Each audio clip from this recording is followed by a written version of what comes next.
India में हर 3 में से 1 इंसान साइबर अटैक से अफेक्टेड है। बट मैं ये सोचता हूं कि तीनों ही हैं। बट फर्क सिर्फ इतना है कि उस एक को पता है कि वो हैक हो चुका है। ये इंटरनेट की दुनिया कितनी खतरनाक है और किन किन तरीकों से आप हैक हो सकते हो, ये मैंने पिछली वीडियो में बताया था।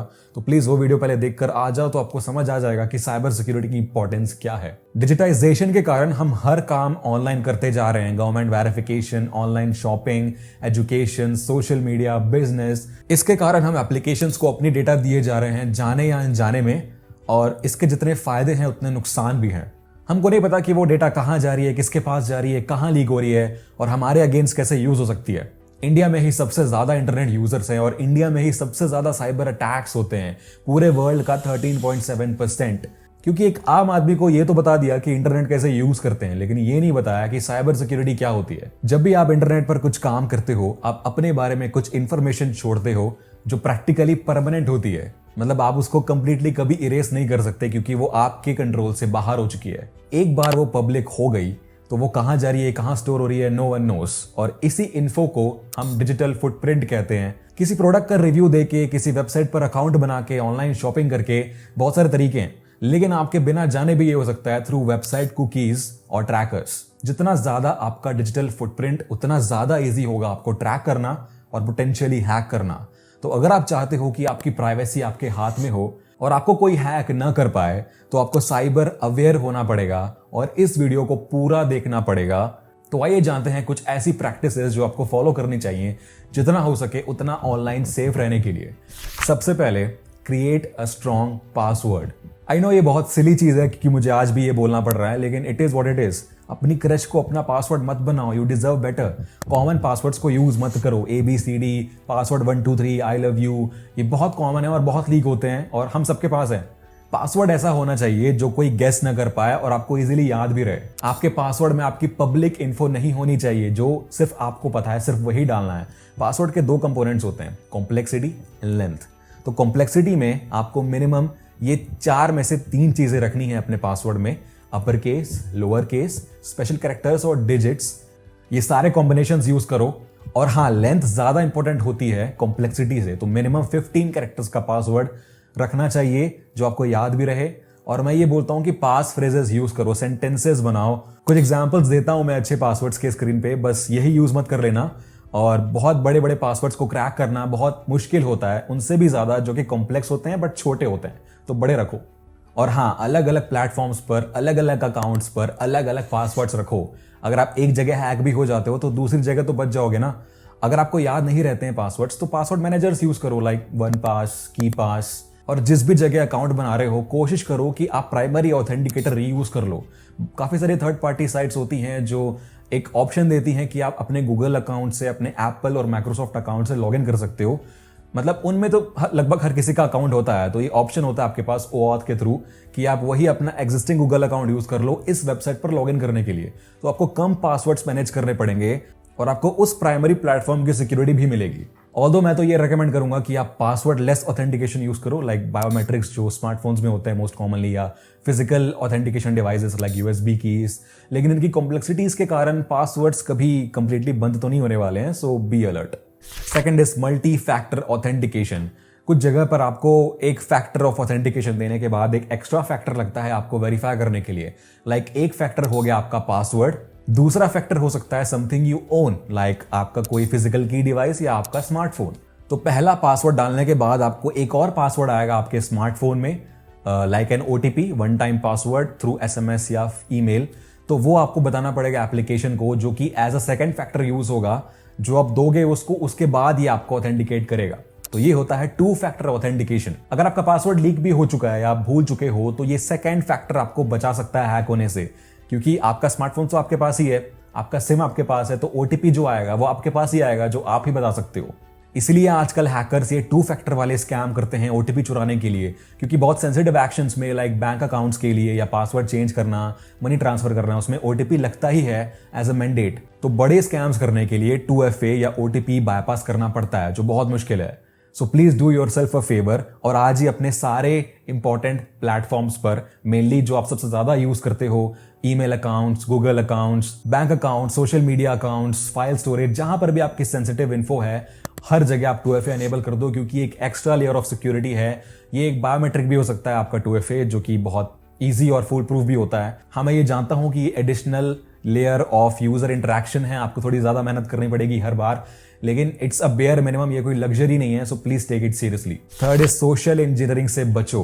ये किसी ने बहुत सही कहा है कि humans are the weakest link in the security chain. तो सोशल इंजीनियरिंग एक ऐसा साइकोलॉजिकल गेम है जो आप अगर स्मार्ट हो और कॉन्शियस हो तभी खेल पाओगे। किसी भी ईमेल के टाइटल पढ़ के जल्दबाजी में, लालच में, पैनिक में आके कोई भी लिंक पे क्लिक मत कर दो। हर ईमेल को ध्यान से पढ़ो, सारी चीजें देखो, from address to address, sender का डोमेन नेम, लिंक का डोमेन नेम, कुछ ना कुछ गड़बड़ तो निकलेगी ही। और प्रोफेशनल ईमेल जैसे होते हैं ना, उनसे कंपेयर करो इस वाले को। सोचो कि ये कौन भेज सकता है आपको। अगर आपका कोई लेना देना नहीं है इससे, तो प्लीज दूर रहो, इग्नोर करो।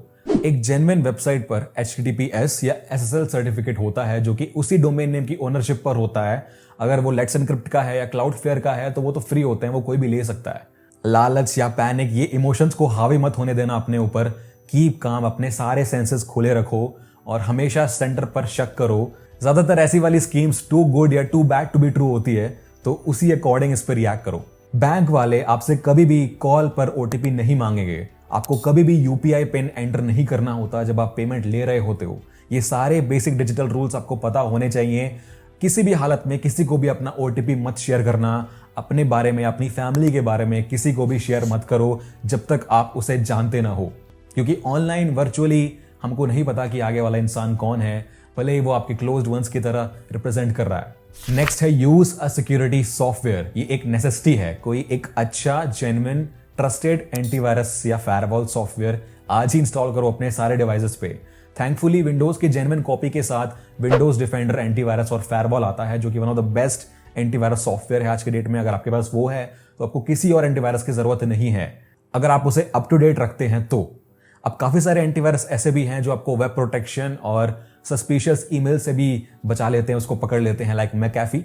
बट आई रेकमेंड कि आप कुछ अच्छे काम के ब्राउजर एक्सटेंशन इंस्टॉल करो, like Netcraft, ad blocker, DuckDuckGo privacy blocker, tracker, Malwarebytes. ये आपको गलत लिंक पर क्लिक करने और फिशिंग वेबसाइट्स या प्राइवेसी लीक करने वाले कुकीज से भी बचाएंगे। और कुछ वेबसाइट्स का ट्रस्ट स्कोर भी होता है, जो ये बताता है कि उस वेबसाइट पर आप कितना ट्रस्ट कर सकते हो। लेकिन इन टूल्स पर आपको डिपेंड नहीं होना है, ये बायपास भी हो सकते हैं, तो प्लीज बी स्मार्ट।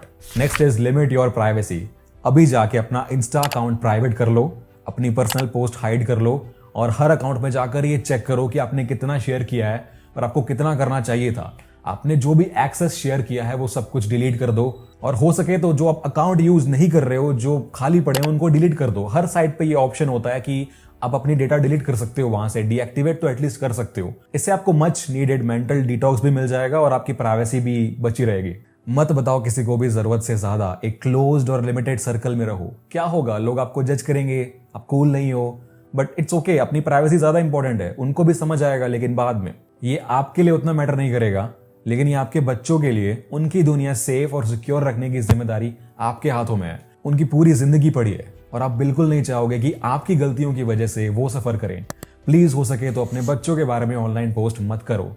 उनकी ऑनलाइन प्रेजेंस पर स्ट्रिक्ट लिमिट लगाकर रखो और ये मॉनिटर करो कि वो क्या क्या कर रहे हैं इंटरनेट पे। हमें जितना हो सके उनका और अपना डिजिटल फुटप्रिंट कम करना है। Make this as a conscious decision and backup regularly. जितनी भी अपनी इंपॉर्टेंट फाइल्स हैं आपकी, वो रेगुलरली सेव करते रहो किसी और स्टोरेज मीडिया पर। एक कॉपी बना लो, लाइक आपकी इंपॉर्टेंट फाइल्स, आपके portfolio documents, ID cards, academic documents. इसलिए नहीं कि आप डिलीट कर देते हो क्योंकि लो स्पेस है, लेकिन इसलिए कि कुछ मालवेयर ऐसे होते हैं जो आपकी फाइल्स खा जाएंगे, लाइक रैनसमवेयर, और करप्ट भी कर देंगे और कभी आपको वापस नहीं मिलेगी। एक ऐसी जगह बैकअप बनाओ जो आपके मेन सिस्टम से आइसोलेटेड हो, like external hard disk drive या SSD, या बेटर ये है कि एक सिक्योर क्लाउड सर्विस यूज करो। Google cloud is good enough. Automatic backups भी होते रहेंगे, तो बस आपको थोड़ा पे करना पड़ेगा, बट इतना तो कर ही सकते हो अपने लिए। लेकिन क्लाउड पर आप अगर सेव करते हो तो कोई टेंशन नहीं होती है फाइल यूज करने की। जब भी जाओ, लॉग इन कर लो और फाइल्स आपके पास। Next is trust your sources. किसी भी वेबसाइट से कुछ भी डाउनलोड मत करो। मोस्ट कॉमन एग्जांपल है क्रैक्ड, प्रीमियम या मॉडेड सॉफ्टवेयर या गेम्स। तो लोग कुछ भी डाउनलोड कर लेते हैं वहां से, बस ये नहीं देखते कि वो साइट ट्रस्टेड है या नहीं है, बस उनको उनके काम से मतलब है। क्रैक का मतलब ही यही होता है कि उसके सोर्स को मॉडिफाई किया गया है, तो उसमें कुछ भी डाला जा सकता है ना, उसमें मालवेयर डाला जा सकता है। तो ये काम तो करेगा आपका सॉफ्टवेयर, लेकिन बैकग्राउंड में मालवेयर भी चल सकता है। तो इसलिए हो सके जितना उतना क्रैक से दूर रहो। लेकिन अगर आपकी रिक्वायरमेंट ही है तो वो क्रैक सॉफ्टवेयर अपने मेन सिस्टम पर कभी रन मत करना। या ईमेल अटैचमेंट्स में कॉमनली वायरस हो सकते हैं, तो मैंने पहले ही बोला कि जो भी ईमेल आपको सस्पिशियस लगे उनको अपनी जिंदगी से दूर कर दो, उनको डिलीट कर दो। And please always stay away from attachments. Monitor your financial status. Regularly अपने बैंक अकाउंट और अपने क्रेडिट कार्ड के स्टेटमेंट्स निकाल कर उन्हें चेक करते रहो। हो सकता है कि अगर आपका क्रेडिट कार्ड हैक हुआ है तो आपको नोटिफिकेशंस भी नहीं आ रहे हो ट्रांजैक्शंस के, तो अगर आप रेगुलरली चेक करते हो तो आप उसको जल्दी पकड़ सकते हो और कुछ ऐसे ट्रांजैक्शन हो सकते हैं जो आपने किए भी नहीं है।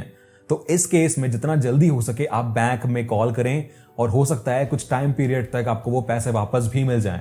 अगर लेट होगा तो नहीं मिलेंगे। तुरंत एक्शन लो इस पे, ताकि इन्वेस्टिगेशन हो पाए कि अगर कुछ अबनॉर्मल हुआ है तो किसने किया है, कैसे किया है, और आप कैसे सिक्योर रह सकते हो। Keep your self updated. ये सिर्फ साइबर वालों के लिए नहीं है। एक जागरूक नागरिक बनो और रेगुलरली पढ़ते रहो कि क्या हो रहा है दुनिया में, खबर रखो उसके बारे में, न्यूज़ पढ़ो कि कहाँ कहाँ कैसे कैसे साइबर अटैक्स हो रहे हैं। टेक्निकली डीप जाने की जरूरत नहीं है क्योंकि वो सिर्फ हमारी फील्ड वाले समझ पाएंगे, बट आपको फ्रॉड रिलेटेड खबरें तो पढ़नी ही हैं। लाइक जो लेटेस्ट स्कैम्स हो रहे हैं, घर बैठे जॉब को ऑफर देते हैं कि ये होटल है, इसको रिव्यू कर दो, दिन में 5,000 कमाओगे सिर्फ कॉल पे। एआई का गलत यूज करके कैसे कॉल पे ही पैसे चुरा लिए, बैंक अकाउंट कैसे हैक हो गए, सारी स्टोरीज आती हैं। कुछ न्यूज़पेपर्स के अलावा भी ट्रस्टेड साइट्स हैं जो आप पढ़ सकते हो, like the hacker news, Times of India, security insider. इन सबको फॉलो करो। और ट्विटर पे भी आपको रेगुलर न्यूज़ मिलती रहती है अपडेटेड। गूगल न्यूज़ पे भी आप पढ़ सकते हो अपडेट। किन लोगों पर ट्रस्ट करना चाहिए और किस हद तक करना चाहिए, ये सारी बेस्ट प्रैक्टिसेस आपको पता होनी चाहिए। Keep your softwares updated. Crack softwares का यूज मत करो। जो भी आप जेन्युइन यूज कर रहे हो उनको अप टू डेट रखो हमेशा। नए अपडेट्स को इग्नोर मत करो। ठीक है यार, बाद में कर लेंगे। अगर आप रिलीज नोट्स पढ़ोगे तो उनमें लिखा होता है critical bug fixes applied, patches applied. तो अगर आपने वो फिक्स नहीं किया, अपडेट नहीं किया, तो जो पुराना सॉफ्टवेयर है उसमें जो बग है वो हैकर्स एक्सप्लॉइट कर रहे हैं रेगुलरली, जो आपको न्यूज से पता चलेगा। तो अगर वो आपका सिस्टम भी हैक कर लेते हैं तो फिर कोई मतलब ही नहीं हुआ वो सॉफ्टवेयर यूज करने का, भले वो जेन्युइन हो। न्यूज से पता करो कि कौन कौन से सॉफ्टवेयर एक्टिवली एक्सप्लॉइट हो रहे हैं और उनके सिस्टम हैक हो रहे हैं। अगर आप वो यूज कर रहे हो तो तुरंत एक्शन लो और अपडेट कर लो। कितना ही टाइम लगता है, बैकग्राउंड में हो जाता है, इंटरनेट तो है आपके पास। मोबाइल फोन्स में भी लेटेस्ट सिक्योरिटी पैचेस अप्लाइड रखो। और सबसे इंपॉर्टेंट तो ये है कि अपना एंटीवायरस अपडेटेड रखो, वरना अगर वही हैक हो गया तो फेस पाम मोमेंट हो जाएगा। पब्लिक इंटरनेट से बचो। स्टेशन पर, कैफेज पर, पब्लिक एरियाज पर फ्री वाईफाई होते हैं। ये एक ट्रैप भी हो सकता है क्योंकि हैकर्स खुद के वाईफाई हॉटस्पॉट बनाते हैं, एक्सेस पॉइंट बनाते हैं। आप उन पे कनेक्ट करके इंटरनेट यूज तो कर लेते हो, लेकिन जो भी आप उस पर एक्टिविटी कर रहे हो सब हैकर्स के पास जाती है प्लेन टेक्स्ट में। जो भी पासवर्ड आप डालोगे फेसबुक का, इंस्टा का, वो सब उनके पास जाएगा। ओटीपीज भी जाएंगे। ऑफिशियल एक्सेस पॉइंट्स पर जहां पर एन्क्रिप्शन लगा हो, WPA2 या WPA3, उन पर ही कनेक्ट करो और फ्री वाईफाई पर कभी कनेक्ट मत करना। और अगर इमरजेंसी ही है तो एक अच्छा पेड VPN लगा लो। जैसे कनेक्ट करते हो तो एटलीस्ट आपका जो कनेक्शन है वो सिक्योर रहेगा, एनक्रिप्टेड रहेगा। जो भी आप करोगे वो एनक्रिप्टेड होगा, वो किसी को दिखेगा नहीं। ये सारी सबसे कॉमन प्रैक्टिसेस हैं जो एक आम इंसान को फॉलो करनी चाहिए, जिससे मेरे जैसे लोगों की मेहनत कम हो जाएगी और इंडिया साइबर सिक्योरिटी में ग्रो कर पाएगा और हम साइबर अटैक्स कम कर पाएंगे। ये वीडियो एक सोशल मैसेज है लोगों के पैसे बचाने के लिए, उनकी इज्जत बचाने के लिए और उनकी जान तक बचाने के लिए। अगर आपको इस वीडियो की कीमत समझ आई है तो प्लीज हर जगह ऐसे शेयर करो जहां भी कर पाओ। अपने सारे ग्रुप्स, फ्रेंड्स, फैमिलीज, मीम्स तो बहुत शेयर करते हो, कुछ एक अच्छा वैल्यू मैसेज भी शेयर कर दो। बस ये मैसेज मैं चाहता हूं हर किसी तक पहुंचे, क्योंकि साइबर सिक्योरिटी हमारा हक है और जरूरत भी। तो आई होप आपको ये वीडियो अच्छा लगा होगा, कुछ सीखने को मिला होगा। ये प्रैक्टिसेस आप फॉलो करोगे अपने डेली लाइफ में अपने आप को बचाने के लिए। और इस वीडियो के लिए बस इतना ही। अगर आपको अच्छा लगा तो लाइक कर दे और नेक्स्ट आगे भी आती रहेंगी ऐसी वीडियोस साइबर सिक्योरिटी और एथिकल हैकिंग पर। तो बस ऐसे ही देखते रहिए, सीखते रहिए और गुड बाय।